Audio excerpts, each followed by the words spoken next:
Hello, YouTube. I am Vince White. I am an employment attorney, and we are continuing our series on how to make your case a little more appealing to an employment attorney. If you're looking for representation with a workplace discrimination or workplace sexual harassment case, I'm giving pointers on what to do and what not to do in terms of presenting your case and making it appealing to attorneys.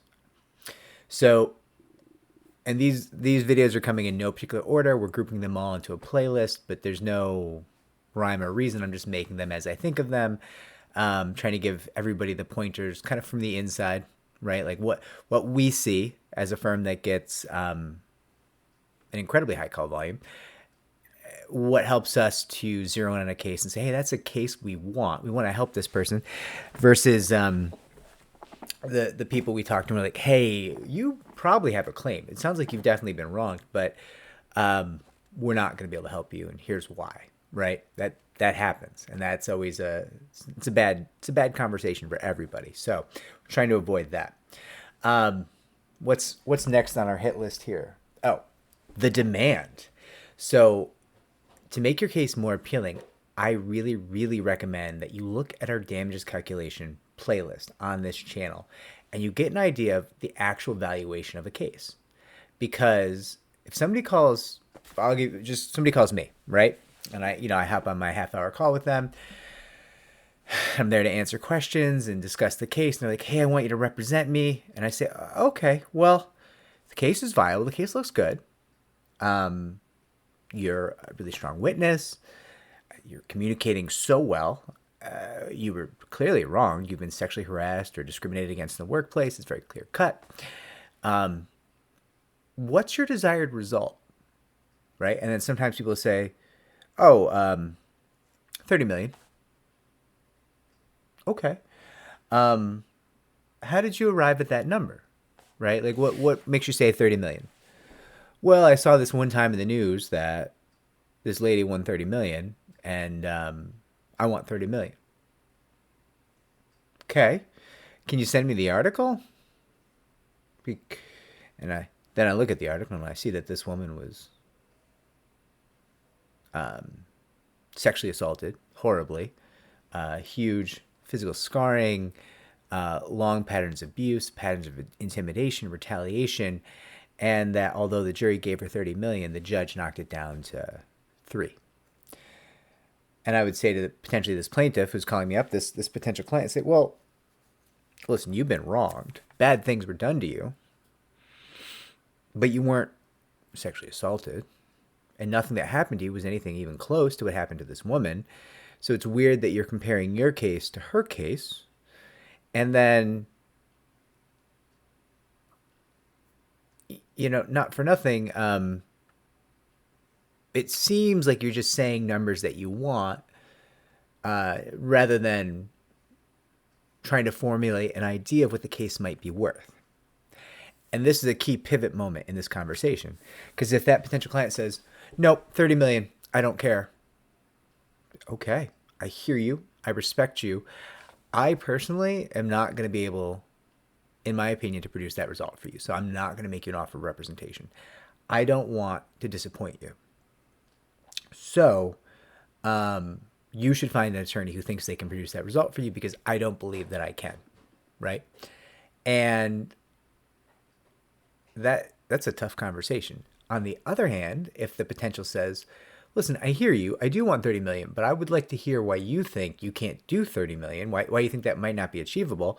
And I'd love to have a conversation about the actual, where you place my case and how you might try to calculate my damages, which, to be clear, is not a forecast of what will be achieved in the case, but is just an idea of like, hey, here's a potential pool of damages that we might be working with, right? And if you're open to that conversation, or even better, if you've looked at our playlist on videos on how to calculate damages in your case and how to set a demand, and you have a working knowledge of how these things are done and how to value a case, you're not asking you to be an employment attorney, but like you have to have some basis of like the fundamental idea. Like if you're selling a car, you set the price based on what the car is potentially worth, not on how much you want, right? Because what you want is always all the money everywhere, all the time in your pocket, right? And that's not a useful question for anyone, right? So the question is not, what do you want for your case? The question is, what is your case worth? And are you willing to settle it, right? And you don't have to be willing to settle it. And that's a viable answer. If you're just like, listen, I don't think I would really entertain settlement here. That's a viable thing to say to employment attorneys, right? But that's different than, hey, I don't care what you say. I want $30 million, right? And that's tough. That's tough. And a lot of employment attorneys are just going to be like, yeah, I'm not going to be able to do that for you. So I'm just going to wish you the best, right? Even worse, there's going to be employment attorneys who are going to say, 30 million? Yeah, totally. I can do that for you. Sign on the dotted line. And those people are bad people. I worked for a guy years and years ago when I was a baby attorney. Not even really an attorney yet, an intern. He used to jump on the table and be like, I'll win you millions. And it's just like, I was the one who's going to have to work that case. I'd be staring at him like, this is a $40,000 case. Like, what in the world are you talking about? It's a case. This person was wrong, but it just happened to not be a very valuable case. And this guy was lining up a storm to get them to sign a retainer agreement. And I'm like, instantly having the conversation, hey, he said a lot of things, but like, your demand should probably be like 80 grand, and maybe we're going to be looking at a settlement in like 40 grand. Can't tell you what's going to happen. I can't forecast, but like, I can tell you zero chance there's going to be millions. And they look at me like, first off, I'm not the partner. So they're like, you little pissant, get out of here. I want the millions I was promised. And then it becomes a big nightmare, right? Because, he lied to them. He's scum, of course. He wanted them to sign up because he knew he could get, probably 40 grand for the case, which is not bad, right? That's, he's probably getting 18, 16 grand on that case when he gets him 40 grand. But he doesn't care what he has to say to get them to sign. So there's multiple reasons for your own protection and also to make the case more appealing why you want to have a working knowledge of how damages are calculated and what realm, what like basic spectrum your damages might be in, right? Because it's going to be a sign not only of your ability to work with the attorney, it's also going to be a really good sign, like,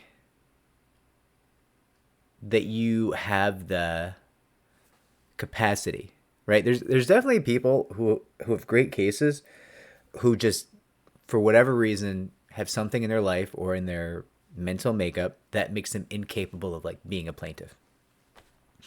There's people who have such anxiety that they can never pursue their claim. There's people who are so angry they can't stop screaming long enough to have a conversation with an employment attorney.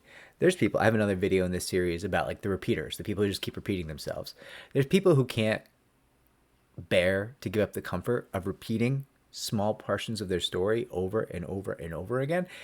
And they can't tell the whole story, so nobody can evaluate it, right? So there's just people who don't seem to be capable of getting to the finish line on an employment case. And that's what we're trying to cover here. And if you're going into the conversation with the attorney and you say things like, hey, I watched a couple of videos and these cases are valued, and I would love to hear your thoughts on this, but I have my own thoughts. That employment attorney is going to hear, oh, this person is a reasonable human being who gets that there are laws and statutes and formulas tied in how these cases are valued, and that different cases are worth different amounts, and every case is individual, and no case is created the same, and you can't look at somebody else's case and say, well, what about mine, right? And that attorney is going to say, oh my gosh, this person has the capacity to be a client, right? And that's key. It really is. So I can't recommend it enough. Just get a working knowledge. You're not going to do the damage calculation. Probably not. Unless you're pro se, you might. And you'll make your best effort, your best stab at the damage calculation if you're pro se, right? But just the idea that you understand that there is a damages calculation and that cases are going to be valued in some part based on two factors: the likelihood they win and the damages pool. How much damage has been done here, and what forms of damages are in play. Economic, emotional, punitive, like these are things you need to think about. And again, you don't need to understand how the damages are calculated fundamentally in this field. But just having just the light knowledge of, hey, there's a valuation process. It's not an exact science, but it does tend to likely make certain results near impossible, right? That's going to have you enter this conversation conversant in so many topics, and the attorney's going to have a better experience with you, and it's going to be so much more appealing to represent you than somebody who just says, I want the 30 billion T, and I don't care what you think, do what I say, attorney, right? Like, well, yeah, thanks for your thoughts. I wish you the best. Bye bye. Right? Like, it's just, we're not gonna play that game. That's not gonna happen. Some and the attorneys that will are often, not the best necessarily. They're doing that maybe because they need clients or because they don't care about what they say to their clients, and that's not. Neither of those things are really desirable in an employment attorney, in my opinion. I hope this is helpful. I'm going to add it to the playlist. I'm going to keep this going. We've got a lot more content on this idea of how to make your case appealing and persuasive to an employment attorney coming. The feedback on this has been really positive. I definitely have noticed that I've done a lot more don'ts than do's, and I want to be more positive. So I'm going to really try to stress the what to do for a little while here. And like and subscribe. It helps me to help more people just like you.